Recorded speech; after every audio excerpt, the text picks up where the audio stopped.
ଶ୍ରୀ ଶ୍ରୀ ଜଗନ୍ନାଥ ମହାପ୍ରଭୁଙ୍କ ରଥଯାତ୍ରା ଉପଲକ୍ଷେ ନୀଳଗିରି ପ୍ରଶାସନର ଆରମ୍ଭ ହୋଇଛି କୁମ୍ଭୀର କାନ୍ଦଣା। ନୀଳଗିରି ଲୋକମୁଖର ତୃତୀୟ ଶ୍ରୀକ୍ଷେତ୍ର ପ୍ରଭୁଙ୍କର ଘୋଷଯାତ୍ରା ନିମନ୍ତେ ପ୍ରସ୍ତୁତି ବୈଠକ ପ୍ରଶାସନର କୁମ୍ଭୀର କାନ୍ଦଣା ସମସ୍ତଙ୍କୁ ଆଜି ଆଶ୍ଚର୍ଯ୍ୟଚକିତ କରିଥିଲା।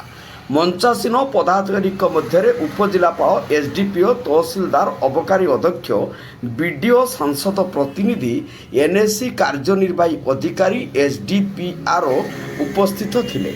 ସଭା କାର୍ଯ୍ୟ ଆରମ୍ଭ ହେଲା କଣି କାଠର ଅଭାବ ଓ ଆବଶ୍ୟକତା ଉପରେ ନିର୍ବାହୀ ଅଧିକାରୀ ଠାକୁର ମହଲର ଆଲୋଚନା ହେବା କ୍ଷଣି ଉପଖଣ୍ଡ ପ୍ରଶାସନ ଅଧିକାରୀ ଚିଡ଼ି ଉଠି କାଠ କାହିଁକି ଆବଶ୍ୟକତା ପୂରଣ ହୋଇପାରି ନାହିଁ, କାଠ ଓ ଜଙ୍ଗଲ ସମ୍ବଳିତ ସମସ୍ତ ହସ୍ତକ୍ଷେପ କେବଳ ମାତ୍ର ଡିଏଫ୍ଓଙ୍କ କୃତିତ୍ୱ, ଆମ୍ଭେ ମାତ୍ର ଡିଏଫ୍ଓକୁ ସୁପାରିଶ ନିମନ୍ତ ବିଧେୟ ମାତ୍ର ପ୍ରସଙ୍ଗରେ ରେଞ୍ଜର ଓ ଉପଜିଲ୍ଲାପାଳଙ୍କ ମଧ୍ୟରେ ଦୀର୍ଘ ଅଧଘଣ୍ଟାଏ ବାକ୍ୟାଳାପ ପାଟିତୁଣ୍ଡ ଚାଲିଲା, ଯାହାକି ଉପସ୍ଥିତ ସଦସ୍ୟା ତାକୁ ଦେଖି ହତବାକ୍ ହୋଇଥିଲେ ଏବଂ ନିଜ ମଧ୍ୟରେ ଆଲୋଚନା ହୋଇଥିଲା କି ରଥ ନିର୍ମାଣ ସମ୍ବନ୍ଧିତ ସମସ୍ତ କଥା ଠାକୁର ମହଲ ଓ ପ୍ରଶାସନ ମଧ୍ୟରେ ସମ୍ମାନୀୟ ରଖିବା ପାଇଁ ବିଧେୟ ମାତ୍ର ସାଧାରଣ ବୈଠକରେ ଅଧିକାରୀ ଜଣକ ହତାଶ ହେବା ଭଳି ଅନୁମାନ ପରିଲକ୍ଷିତ ହୋଇଥିଲା।